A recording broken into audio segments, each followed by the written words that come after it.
Hello everyone, मैं doctor Rukmini Chaudhary और जहाँ पे भी आप हमें देख रहे हैं हमारे यूट्यूब, इंस्टाग्राम या फिर हमारे फेसबुक पेज पे आप सभी का बहुत बहुत स्वागत है। और आज के इस वीडियो में हम आपको जानकारी देने वाले हैं रेटाइनल डिटैचमेंट के बारे में। देखिए, वैसे आपने हमारे वीडियोस देखे होंगे, हमारा आई का सीरीज चल रहा है।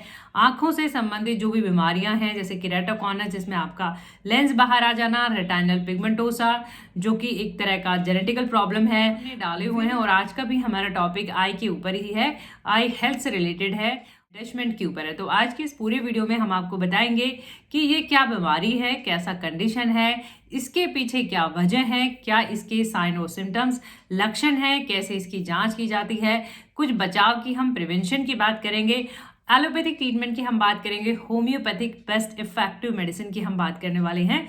पूरी जानकारी के लिए आपको पूरा वीडियो जरूर देखना है। और अगर आप YouTube पे देख रहे हैं तो जिन दवाओं के बारे में हम बताएंगे उन सभी दवाओं के लिंक आपको नीचे डिस्क्रिप्शन बॉक्स में मिल जाएंगे, वहां से मेडिसिन खरीद के आप अपना ट्रीटमेंट स्टार्ट कर सकते हैं। सबसे पहले बात करते हैं रेटाइनल डिटैचमेंट के ऊपर। देखिए, नाम से पता लग रहा है रेटाइनल डिटैचमेंट, यानी अगर आपकी रेटाइना डिटैच्ड हो जाती है यानी सेपरेट हो जाती है तो उसको हम रेटाइनल डिटैचमेंट कहते हैं। तो थोड़ा बहुत रेटाइना के बारे में जान लेते हैं यहाँ पे। देखिए, हमारी जो आंख होती है उसके पीछे का जो हिस्सा होता है उसमें रेटाइना होती है, और रेटाइना हमें देखने के लिए बहुत मदद करती है, विजन के लिए बहुत ही ज़रूरी है, क्योंकि जो भी आपका लेंस के थ्रू जो भी इमेज होता है वो आपका बैक ऑफ द आई, आपकी जो बैक साइड होती है, आंख का पीछे वाला हिस्सा होता है, वो रेटाइना होती है। और रेटाइना ऑप्टिक नर्व के थ्रू उस सिग्नल देती है ब्रेन को, और फिर आपका पूरा एक इमेज बनता है। तो रेटाइना बहुत ही इंपॉर्टेंट है। तो इसमें जो भी चेंजेस आते हैं, कोई भी नुकसान होता है या फिर ये सेपरेट हो जाती है तो विजन यानी देखने में आपको दिक्कतें हो सकती हैं। कि रेटाइना अलग हो जाती है तो उसको हम रेटाइनल डिटैचमेंट कहते हैं। अब देखिए, डिपेंड करता है कंडीशन, कई बार ये कंडीशन इमरजेंसी भी माना जाता है। ये एक इमरजेंसी कंडीशन कैसे? क्योंकि अगर आपका रेटाइना डिटैचमेंट, देखिए रेटाइना है अगर पार्शियल है, हल्का फुल्का सा एक अलग हुआ है, सेपरेट हुआ है, तो थोड़ा बहुत आपको विजन प्रॉब्लम हो सकता है, जिसको हम पार्शियल विजन लॉस कहते हैं। और कंप्लीट अगर पूरा ही रेटाइना आपका अलग हो गया है, डिटैच हो गया है, तो कंप्लीट विजन लॉस, ब्लाइंडनेस तक हो सकता है। तो ऐसे केसेस में ये एक इमरजेंसी कंडीशन। इसके कॉजेज और टाइप्स को साथ में ही डिस्कस करते हैं, साथ में ही रखा जाता है। तो टाइप्स की हम बात कर लेते हैं कि कितने कितने तरीके का होता है और कैसे कैसे ये होता है।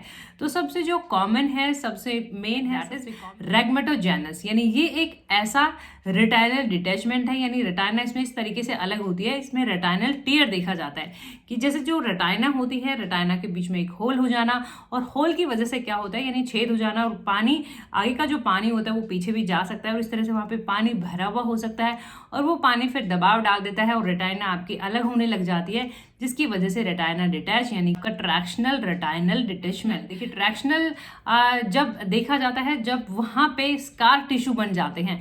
अब स्कार टिश्यू अगर बन जाते हैं तो वो भी दबाव, प्रेशर डालते हैं तो रेटाइना डिटैच हो जाती है। और डायबिटीज के केसेस में देखा जाता है ट्रैक्शनल स्कार टिश्यू बन जाना। डायबिटीज के जो केसेस हैं, डायबिटीज मेलिटस के, देखिए डायबिटीज के कॉम्प्लिकेशन में भी आता है, यानी जिनको शुगर है उनको भी बोला जाता है कि आप अपने शुगर पे कंट्रोल रखें। ये हम बचाव में भी जानकारी देंगे इसकी। अगर आप उस पर फेयर कंट्रोल रखते हैं तो आपका विजन सही रहता है। वरना डायबिटिक रेटाइनोपैथी जो कि हम बात करेंगे, तो इसकी वजह से ब्लड वेसल्स जो है थोड़ा थोड़ा नुकसान, उनका डैमेज होने लग जाता है, और एक ट्रैक्शन स्कार टिश्यू की वजह से रेटाइना डिटैच हो जाती है। तो इस तरीके से ये रेटाइनल डिटैचमेंट यानी रेटाइना एक्सुडेटिव करके है। एक्सुडेटिव देखिए, नाम से ही पता लग रहा है कि फ्लूइड कलेक्शन, इसमें फ्लूइड भर जाता है लेकिन इसमें एक रेटाइनल टीयर नहीं होता है, यानी रेटाइना इसमें टीयर नहीं होता है, बट फिर भी इसका फ्लूइड जो है एक्यूमुलेशन वहां पे हो सकता है, ब्लड वेसल्स के लीकेज होने की वजह से, कोई इंजरी की वजह से, कोई इन्फ्लेमेशन की वजह से।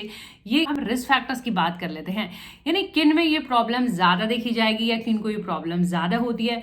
तो देखिए, जो कॉमन है वो है आपका एजिंग। उम्र के साथ साथ जैसे 50 से आप ऊपर है तो थोड़ा एज की वजह से, उम्र की वजह से ये प्रॉब्लम देखी जा सकती है। और अगर आपने कोई रिसेंटली कोई सर्जरी कराई है, कोई कैटरेक्ट सर्जरी कराई है या कोई भी आई सर्जरी आपने कराई है, तो कई बार सर्जरी का भी कॉम्प्लिकेशन निकल के आ जाता है। या फिर जैसे कोई भी इंजरी का केस है, इंजरी हुआ है, आई इंजरी के केसेस में भी ऐसा देखा जाता है, या बहुत ही सीवियर केस है कोई नियर साइटेडनेस का, तो ऐसे केसेस में भी देखा जाता है। फैमिली हिस्ट्री, फैमिली में अगर किसी को है रेटाइना डिटैचमेंट, किसी का रेटाइना सेपरेट हुआ है तो भी देखा जाता है।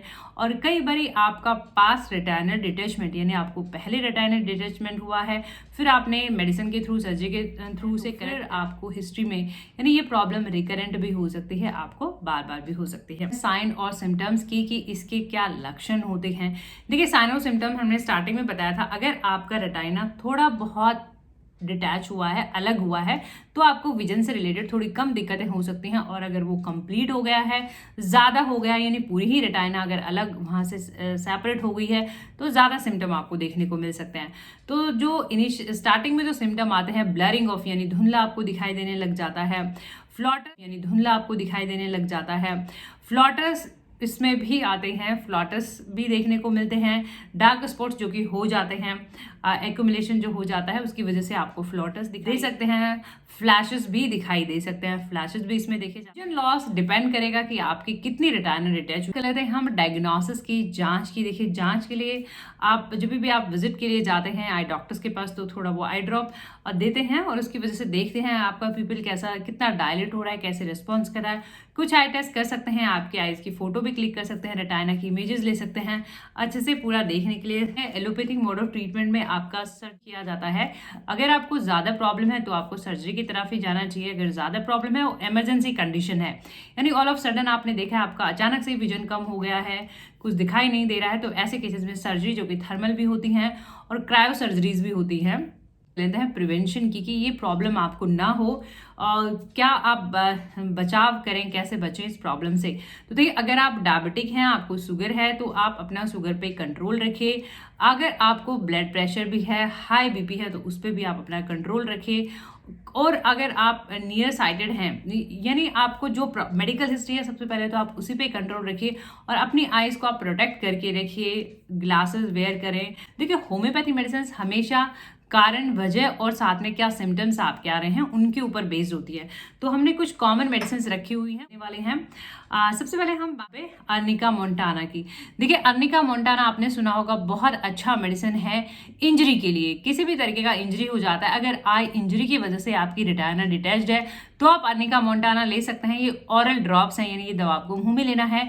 और देखिए, ये ड्रॉपर इन पे लगे हुए होते हैं। ये बॉयरॉन है, आप कोई भी कंपनी ले लें, जो कंपनी आपके आसपास अवेलेबल है, कोई भी कंपनी का ले सकते हैं। 30 या 200 पाव में ले सकते हैं, 200 में 30 से स्टार्ट करें। तो एक एक ड्रॉपर की मदद से एक एक दूध आप खाने से पहले यूज कर सकते हैं।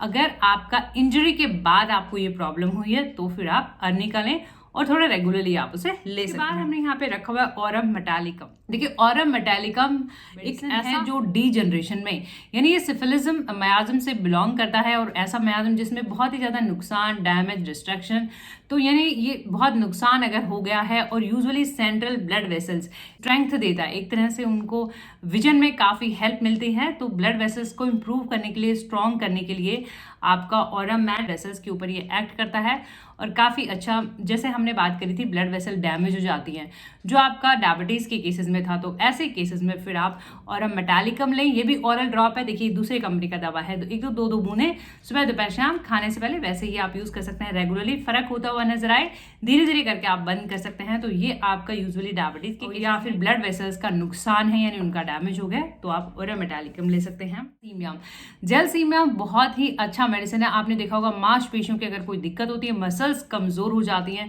थक जाती हैं, कोई भी प्रॉब्लम हो जाती है, तो फिर हम जेलसीमियम देते हैं। तो आई मसल्स भी अगर कमज़ोर हो गई हैं, टॉसिस में दिया जाता है, ड्रूपिंग ऑफ आईलिड में दिया जाता है, पैरालिसिस में दिया जाता है, ग्लूकोमा, अगर आईज का प्रेशर बढ़ जाता है उसकी वजह से, अगर रेटाइना डिटैच्ड है, आई प्रेशर, आई फ्लूइड के बढ़ने की वजह से, तो फिर जेलसीमियम बहुत अच्छा काम करती है। ऐसे केसेस में भी आप ये दवा ले सकते हैं। ये भी ऑरल है, एक शाम खाने से पहले लगातार आप यूज़ कर सकते हैं। इसके अलावा और भी कई, जैसे नाफ्थलीनम है, बहुत अच्छा काम करती है। डिजिटैलिस है, जो कि आपको डिप्लोपिया में, डिम विजन में बहुत अच्छा काम करती है। जब आपका लेंस ओपेक हो जाता है, यानी ओपेसिटी के केसेस में दिया जाता है, जैसे मान लो कैटरेक्ट है, तो जेवरंडी बहुत अच्छा काम, टूटा में कांस्टेंट स्टीयरिंग देखी जाती है। एस्टिग्मेटिज्म के केसेस में दिया जाता है, एस्टेनोपिया के केसेस में दिया जाता है। आई साइड अगर कमजोर है, या फिर कुछ दवाइयां हैं होम्योपैथी में जो ऑरल फॉर्म है। बाकी अगर आप आई ड्रॉप की बात करें तो यूफ्रेशर निकल के आता है, सिनेरिया मेरिटिम आता है, और R78 डॉक्टर एक्वेक, जो कि हमने जितने भी हमारे आइज की वीडियोस हैं सभी में हमने ये इस तरीके से आप मेडिसिन अपने केस पे जरूर जाएं। तो होपफुली ये वीडियो आपकी मदद कर सके, वीडियो आपको इन्फॉर्मेटिव और नॉलेजेबल लगे, तो प्लीज़ वीडियो लाइक और शेयर जरूर करें। चैनल पे नए हैं तो चैनल को सब्सक्राइब करें, बेल आइकॉन घंटी जरूर दबाएं अपडेटेड रहने के लिए। Thank you for watching, thank you for your support, thank you so much.